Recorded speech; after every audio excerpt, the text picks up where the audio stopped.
Hi, welcome to NDE TV. I'm Peggy Robinson. Today's guest is Beth Lynch, and she is a medium and a spiritual teacher. Hello. So how does one get to be a medium and a spiritual teacher? I want to know. Oh, wow. Well, this is how I describe a medium, one who is sensitive or mediates between what is physical and what is higher or spirit or out of physical, realm. And sensitivity as a child, oversensitivity probably could feel things more intensely, feel others intensely, emotions, all emotion.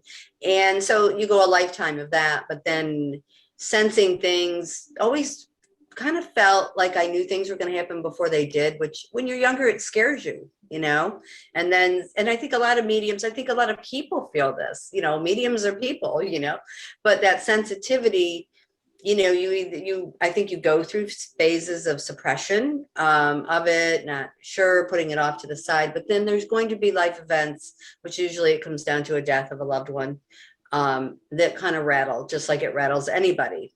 And my dad had passed of a heart attack, and then 3 years later, my mom was killed on the Amtrak train crash. But the night of her death, I actually dreamt that I heard over a speaker, intercom type thing, that she had died, and I could see people running around. It was very gray looking, and I woke to look at the clock and see the time, 3:15 a.m., only to discover in the morning. And I was very shook up when I woke up that night. I could tell I'd been crying. In the dream I was crying. I could tell tears were coming down my face, literally.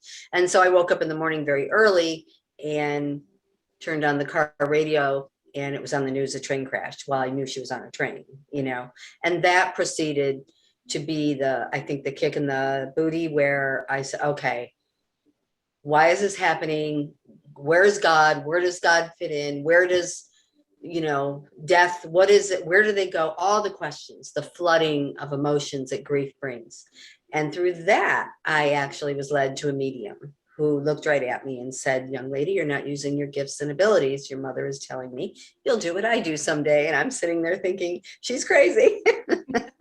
But I also knew that something was happening bigger than me. And I left there definitely feeling a sense of peace that I didn't understand, but my curiosity guided me. I believe in the reading, she had said, your mother will lead you to your books and teachers, but you must choose the path. And I think, how do you choose that path? I was a hairdresser, life was good. Yeah. And it led me to books, to classes, to things that started growing and making me not know at the time that my ability to see and sense things was getting stronger, but also it was not picking up on things that maybe I shouldn't, or the overflood. Like when people say I'm empathic, but it's such a burden. Well, empathy runs through intuition, and intuition is a survival mechanism for us on earth, but it's also our connection to those sensors of something beyond physical and to eternal life, which helps us in grief and connection to that and into anything where death comes into play.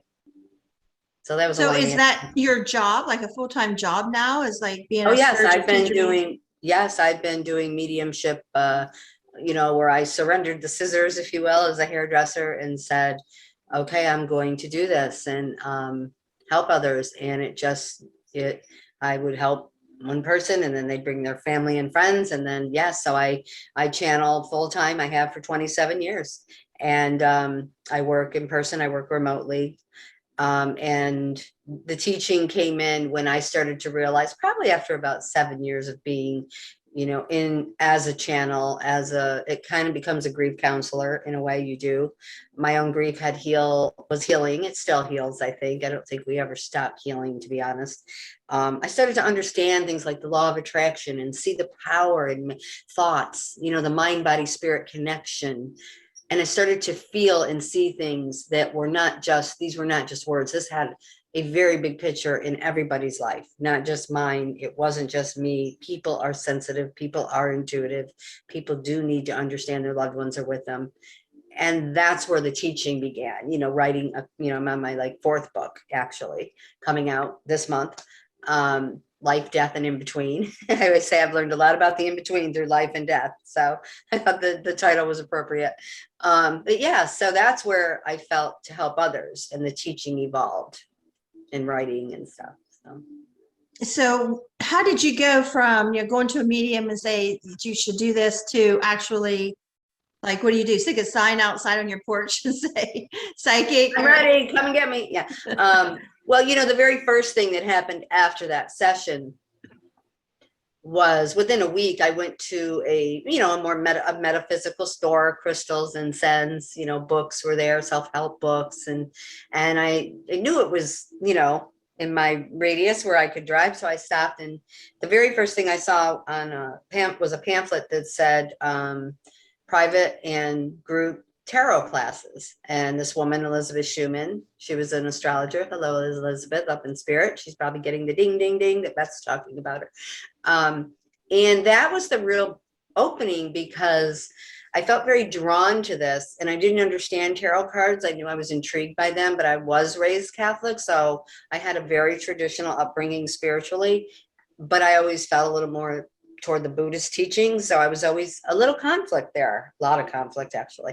And I think a lot of people do, in that in your, the dogma and the traditional belief systems create a little boundary, maybe a foundation, but that foundation we definitely, metaphorically speaking, need to leap from and let those experiences be more personal. So that class, I called her, I went to her door. I'll never forget. She opened the door. Her hair was slicked back in a bun. She had classical music playing, books to the ceiling.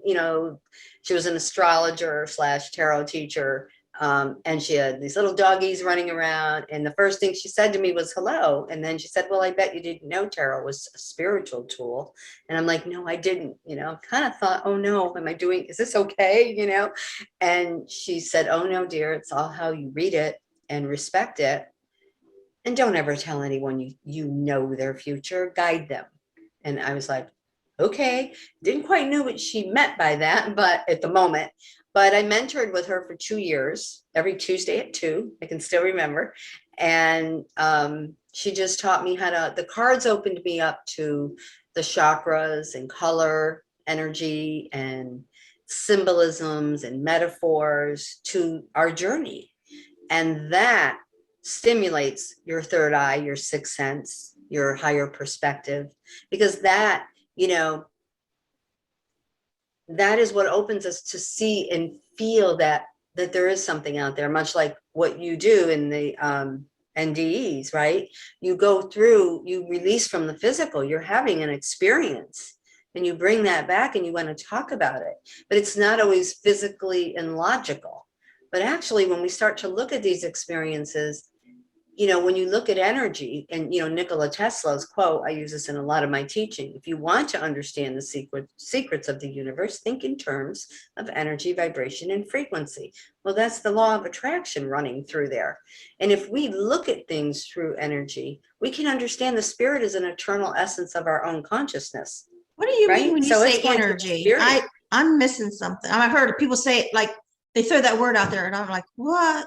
Well, energy, I guess, I'm the least probably technical book smart in the terms, but energy is, like if you Google it, the definition would probably make more sense than me saying it, but it's something that forms, it never ends, it never really begins, it's going, it's moved. We feel energy through emotion, a person's energy. When we feel someone's energy, right, we're feeling energy, emotional frequencies. So everything's frequency. So like I said, I probably can't explain it in the technical science definition. And I know I've looked it up and gone, oh, yeah, that makes sense what energy is. But everything is energy. So when we look at things, not just physical matter, that there's some frequency higher. It's like when we listen to music of, higher frequency, say harps or, even piano and things like that, things of high tune. It can feel so light and good. And then we can listen to drums and deeper and, that's good too, but it's different frequencies, right? It's an energy that moves our emotion, which moves energy, or maybe I should reverse that. So That's how we understand that there is something more than the physical world. In a lot of these experiences, even in NDEs, that I think that you're going through an energetic experience and you're bringing it back, and you see things, or you felt things, or you knew things. And how would you know that?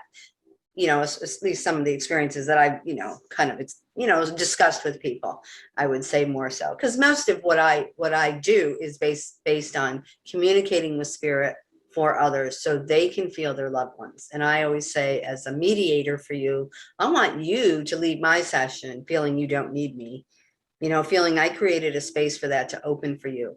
Like yesterday, I worked with a group, all who had lost children. I think there were about 20 something people on the Zoom call, with a big group of people who come together who've lost children.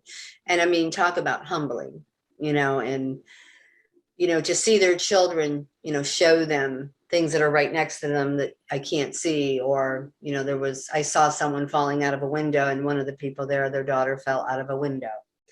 So that's how it starts. The spirit is feeling the emotion to show, is having an emotion that I am picking up on, to give to their loved one, to say, it's me. How would she know that? How would I know that out of 20 something people that somebody fell out a window? Because I saw it, but I could only see it because the spirit, or the energy, or the eternal essence of her daughter showed me, because she gave me permission to sit with her and do that as well. The mother, when people gather for a medium, like I went to one, I gave her permission, and I think these are things we don't always hear when we hear about communication of spirit, or higher, spiritual experiences, or out of body experiences.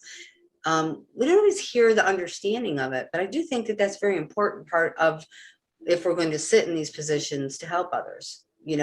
I'm like, you've experienced things, and that's why you want to share them and bring people in who can support and show others, yes, and you're not alone, and we feel these things, because all these things are emotional.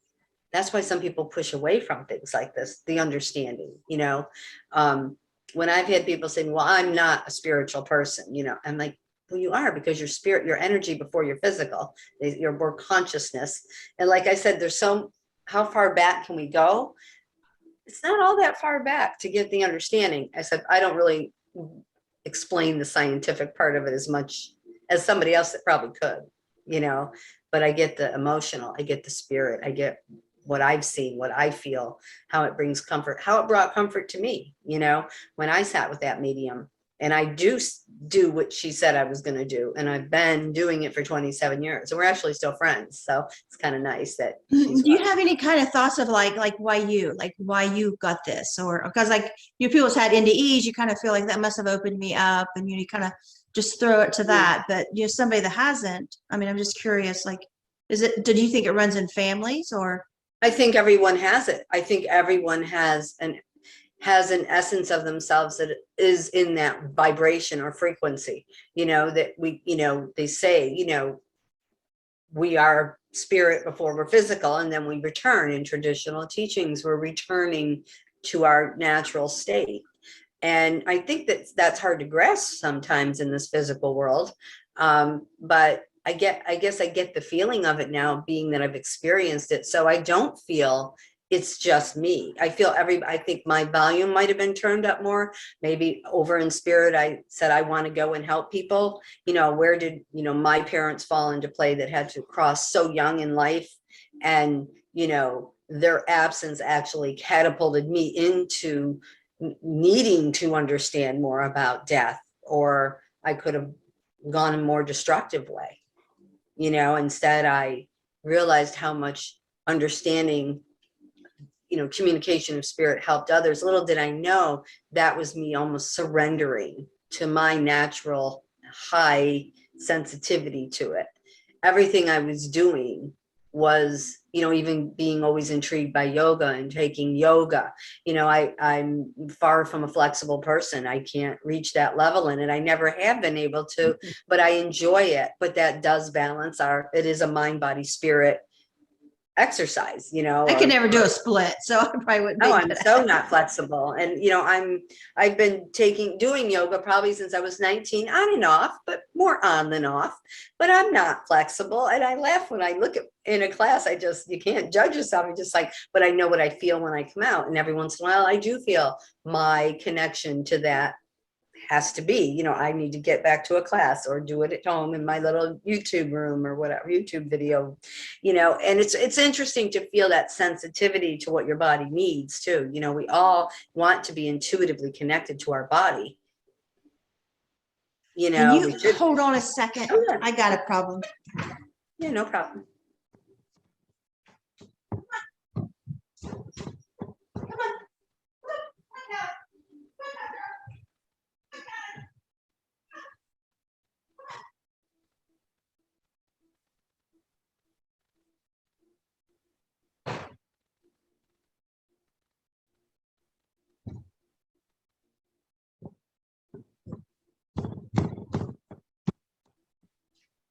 Sorry.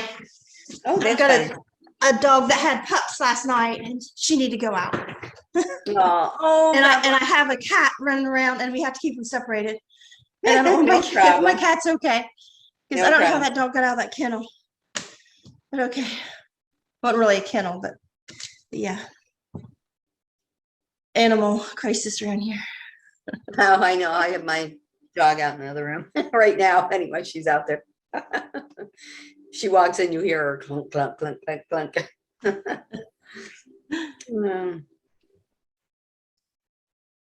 So I can't remember where we were, but I think I was. I'm sorry. No, that's right. Just explaining that why it's really, I don't even say why me, not anyone else. I feel everyone has that sensitivity. Just like when I met Elizabeth, she would said, well, I'm not psychic, but she was an astrologer, and astrology is more of a spiritual kind of technical blueprint with, stars and all that. So that was her strength. I can look at a chart and go, the heck, but I can listen to what the chart would say and get that, and so I think we all have different natural, where some people do art or music. It's what are you doing that where you are creative and love to express and help others. Imagine if everybody felt they had something to give, because I think they do in their own way. The purpose of life is there. There's no longer a question there. I think a while ago I saw something on your Facebook. You're going to do something at the Edgar Casey place? Yeah, the Edgar Casey NYC, they actually saw me in a virtual seminar that I did, New Life Expo, where a lot of people, like they're having one in Boca, and I live in Florida now, so I'm going to be going in person in Boca, but they do Boca in New York City every year, two a year, New York, Boca. And so I'm going to be doing the Boca one in person now. Things are calming down a little with COVID, so they're letting them come back physically, but they also do virtual ones. So the Edgar Casey people, one of their people had seen me speak on that virtual lecture about this spirituality, and reached out and asked if I would do one of their presentations, one of their evenings. So we're doing it via Zoom. But yeah. And the one I did yesterday was helping parents heal. They are very big. I actually worked with the UK division on that last night. But they have one in America, the UK, they have them all over, all people who've lost children. And they're basically a support group, but they welcome mediums that they want to make sure, I'm blessed that they look at me in that light, that, you'll come on and help. And it is volunteer. You don't, get paid for that, which is fine. I would never, that's something you sit with them and you see their light, come back into their face. It's a very deep grief. And the holidays being a very, like tonight is my event. Like I told you, I needed to be done by a certain time because I have to be ready for that event. And that's tonight. And I do usually one of those a month. It's Spirit Speaks. And this is healing for the holidays because we're so close. And it's a very hard time for most people who've lost loved ones. Oh, I didn't catch that. What time you need to be done? It's 10 to 5. 5. Well, 5, I think by 6, the latest, because I have to be ready at 6:30 to make sure everything's set up. And like I I'm getting last minute text now, is there any more room? And it's sold out. So there isn't no more room. I like to keep it 15 people because I like everyone to receive messages on that. But you can go up to any number. You just wouldn't be able to give everybody a message. So, but I do keep it at 15 so everybody can get a message. Yeah. So how does that work when you read somebody? What happens is your loved ones, I feel your loved ones get us connected. I really do. And you know, when you sit with someone, and I've always felt to say a little blessing, prayer, meditation. Do you want to read me? Do you want to read me? I can start getting things. We'll see. So I've never had anything help. like that before. So really? It'd be new for me. Never. My mom did take me to a psychic once, and I didn't. I just went with her. And when the lady was done with my mom, she said, "You want me to do you?" And I'm like, "She will come over here." And she's giving me a little short version, you know. And so, but that's it. That's the time I ever. I'm surprised you haven't been drawn more to that. I mean, you do near-death experiences, right? And did you have a near-death? Because we only connected very quickly, so I don't like go in and research things. You know, I had 2 near-death experiences, one at 5 and one at 25. Wow. Well, I'd like to hear about that. But you know, the first thing that I feel, I don't know if your dad's in spirit, but you definitely got a male father energy in spirit, so that could be a grandfather. And there was also the name William that's very strong around me right now. So if you don't have a Bill or William in spirit. That's my grandfather. And he's in spirit? Mm-hmm. Yeah, he's saying hi to you. So your loved ones, no matter what you're doing, are watching over you. I mean, do I say every second of every day they're watching us? No, but a lot of times they are. But when you're coming together with this kind of thing, or when you're doing your speaking and other interviews, your people are watching. They're up there. They know. We are here. We're okay. So William is saying, I'm here, granddaughter. How are you doing? You know, he makes me feel he worked hard. And you have someone that worked around cars. Like all these cars lined up. They're lined up. Like almost like when you go to a dealership and they're in the parking lot and they're lined up. Are you looking for a new car? Is there something? The cars. Some with cars. All lined up, like in a row. Boom, boom, boom, boom. And the cars that I see, they're not like modern day cars. So that's what makes me think it's something, you know, not like 2000 something. You know what I mean? Where there could be something from, well, it doesn't have to be your grandfather. You could have an uncle. If you're married or ever were married, you could have someone connected to them showing you we're here too, because I have an aunt that, I gotta think about it. Her husband passed and he was into, I met him he was working at a car dealership. That's him saying, I'm here too. It's that simple. I always tell people, I don't read you, I listen to them. So if they come in to give you something, and a lot of people are surprised at who might say hello, you know, because sometimes there's, for example, your grandfather getting his name in. All spirits don't get their names in, because the names, they'll get a memory in, or, you know, for example, yesterday, me seeing someone fall out a window. I knew I had to say it if I saw it, but I was saying it to like 22 people, and this one lady, you know, put her hand up, and then she said, my daughter fell from a window. And so then her daughter proceeded to give her a few more messages, and she knew it was her daughter, and it's meant to bring healing, you know. So this communication is not unnatural or supernatural. It's actually very natural. And is there a Peggy? Oh, you're Peggy. Are you named after somebody? Mm-mm. My mom named me after a friend that she had. Is her friend in spirit? I don't know. It was, my mom was a young woman, and she said her friend was named Peggy, and said she was the nicest lady she ever met. And so that's how I got my name. I have a feeling your Peggy's in spirit. That's why it came in. And I didn't even connect to you. Like that was your name. Because when I'm hearing it from there, it's like hearing it in your head in a way. You're hearing it, but it's coming down through frequency. It's like, I don't stop and think, oh, that's your name. You know, like I didn't even, right away, I didn't do that. But then all right, that is your name. Okay, who's Peg in spirit? Who's Peggy?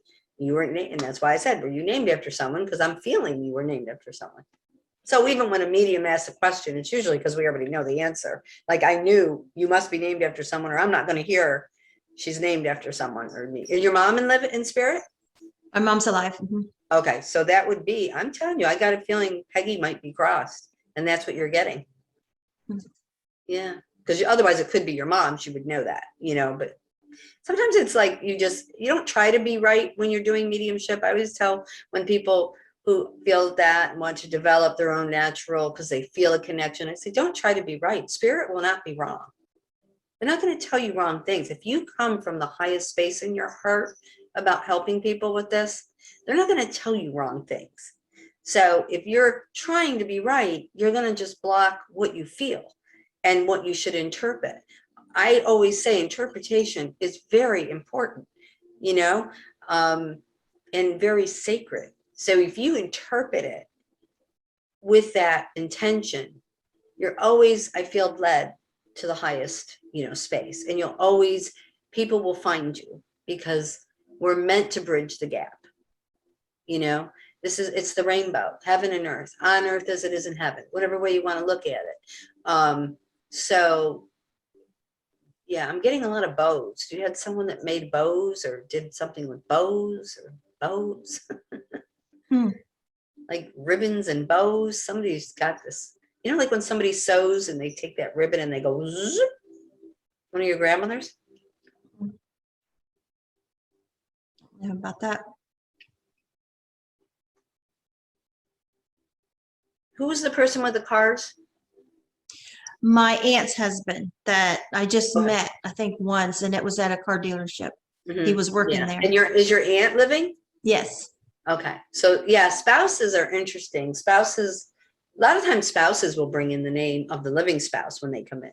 You know, that's why I'll say to people as you hear a name, I'll say the spirit first. And if they say, no, anyone living, well, my so-and-so, is their spouse in spirit? Yeah, that's it. That I've learned through it happening, not because I think I know that.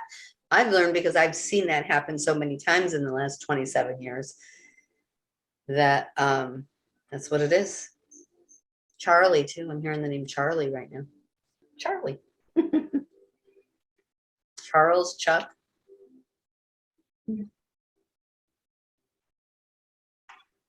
Connected into the dad or the dad's side somehow, or maybe a friend of your dad's. Oh, yeah. I did have an Aunt Chuck, my dad's brother. He's passed. Yeah. You see how easy it is to say no? That's one thing as mediums we have to deal with. I always tell people, don't worry. Everybody wants to say no before they say yes, because a lot of times it just doesn't make that instant connection. You've already had the connection. When we say it, we felt it already. So I had one girl once, I was talking to her dad and she was crying and laughing. He was making her laugh, making her weep. But I kept saying this name every few minutes. And she goes, I don't know anybody by that name. I don't know anybody by that name. And I'm like, okay. So, you know, after about 20 minutes, I said, look, this guy's like a labor pain. He says his name every 5 minutes. And she goes, well, you just tell him to quit interrupting my dad. And I go, well, he hears you. So you don't need me to say those words, but he hears you. And then I heard in my inner ear, like, father, like loud. And I went, he knows your father. Like that. I go, I'm hearing father. All right. I go, do you got a stepfather, even if you didn't like him? Do you have an ex-father-in-law? Because sometimes you're getting the energy of the relationship, but you're not getting step ex or in-law. She still said no. I go, well, I don't know what to tell you. Just let him say it. If I hear it, I say it. We'll let it go. But I got to say it if I hear it. It's just the rules I have to follow. Say what you hear.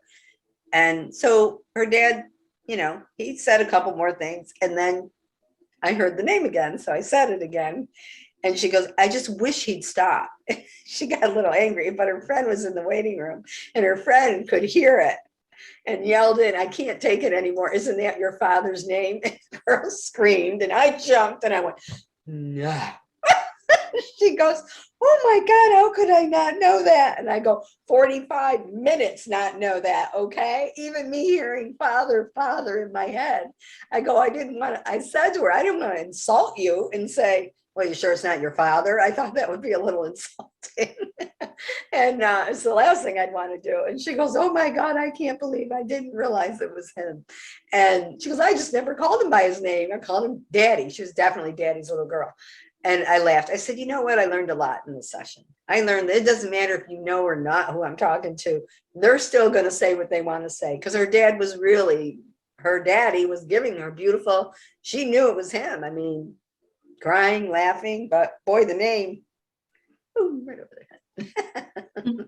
I was doing one of these I was in one of these podcasts a week ago or so, and I was talking about Dr. Alan Botkin. He has this technique, induced after death communication, as I explained it. And I said that I tried it once and it worked. I saw my husband's brother that died when he was 5, but I seen him as like from 17 to 20. And I just looked like, what? And then I looked over at my husband. I didn't say anything, and he was crying because my husband saw him as 5 years old, how he looked before he died. But I seen him as this grown man. And I said, I'm confused. I said, did he look kind of Indian? Because my husband's family's all crystal blue eyes, real white skin. And this guy looked Indian, had dark brown eyes and tanned like, and he says, I can't remember. So I seen him as he was a little boy. So I asked his mom, and she said, yeah. And I was shocked because his parents were so prejudiced. And I was shocked because, all I've seen is maybe one, black and white photo of the boys when I didn't think much of it. And I would have never known that. And so I was telling this story on a podcast, and I said, and I've had friends say, well, they want me to do this technique with them so they can see their mom and they can see their dad. And I said, but I don't want all those people following me around, because I felt like this guy was following me around after that. And then all of a sudden I heard, as I'm doing this podcast saying this, they're already there.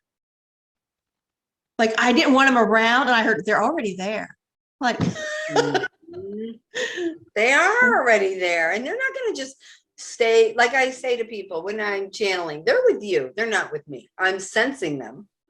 All right. Trust me. I work in a little area in my bedroom. That's my office now. They're not all hanging out in my bedroom with me. So a lot of times in the channelings, they'll show me something, and I'll be, they'll say, tell them to look to the right. And I'll say, but you got to look to the right. And they'll look and go, oh my God, I have that sitting over there.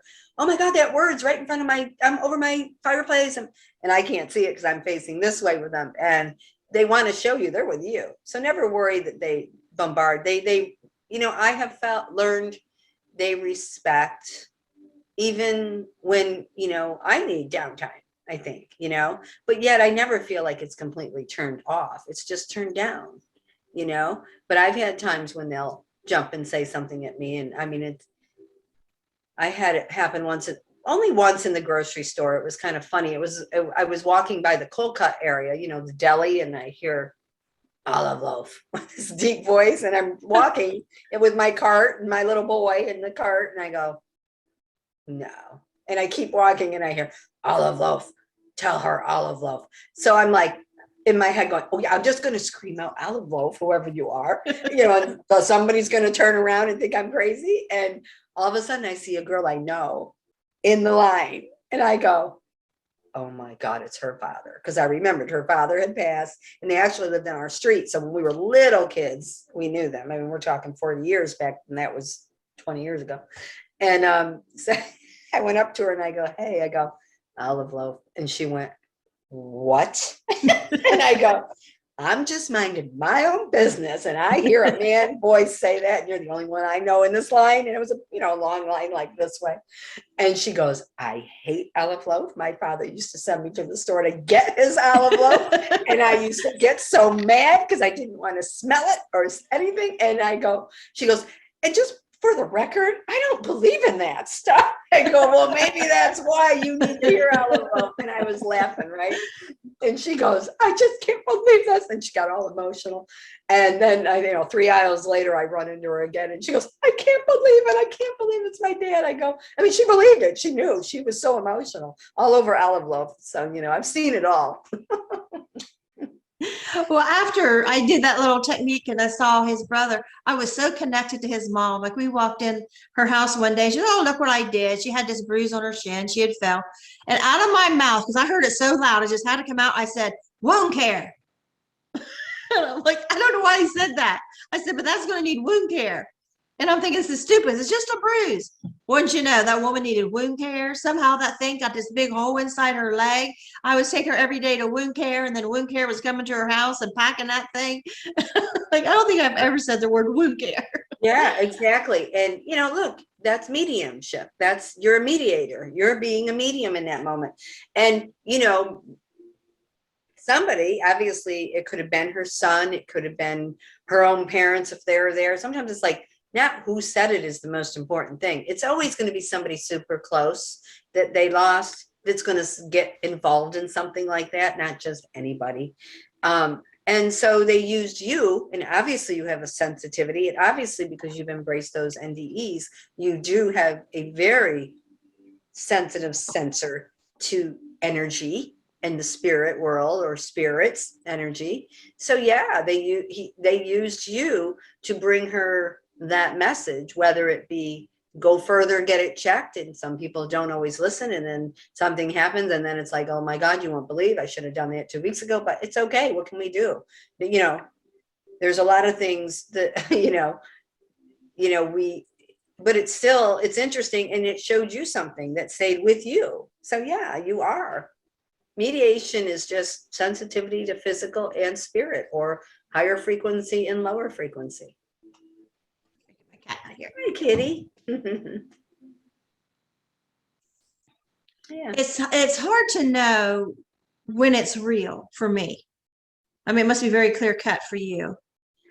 Like sometimes I will get things and I just panic, I just know. And then other times I kind of think something and then I'm just not sure, if it's something out of here or in here. It's hard to find that difference for me. Well, I think if, using something, I remember when I started realizing like meditation definitely helps you balance that. It's, I bet you have learned that anytime you wondered what it was always something from the other, bigger. You probably could rule that out now that it wasn't not. It really was something, whether from spirit or a sensitive, a feeling of something around. So just trust. I mean, the trust is unconditional. And when it gets to that point, it's amazing, how you help yourself, how you guide yourself through things, how you can bring it to others, which you're already doing. You're already doing that. So trust it. Just learn to trust it more. And like I said, it's not, where do you want to take it? I remember saying every day, I still wake up and say it. Use me, for the highest good to help, myself, my family, and others. And I surrender to it every day, and then I meditate. And meditation is not to get things. It's just to be connected, to something more than physical, because that's where our energy comes from. Our energy to even be physical comes from there. Opens our intuition, that mind, body, spirit. It should be mind, heart, body, spirit, because the heart is the emotion frequencies.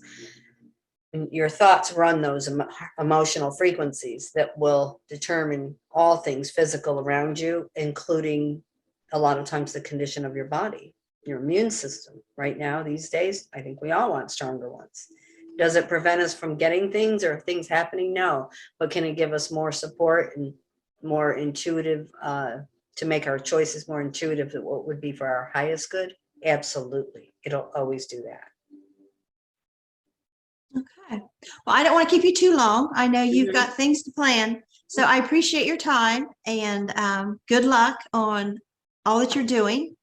Thank you, Peggy. I wish you the same very much. I'm glad we connected the way we did, and thank you for having me on. All right. Bye-bye. All right, bye-bye.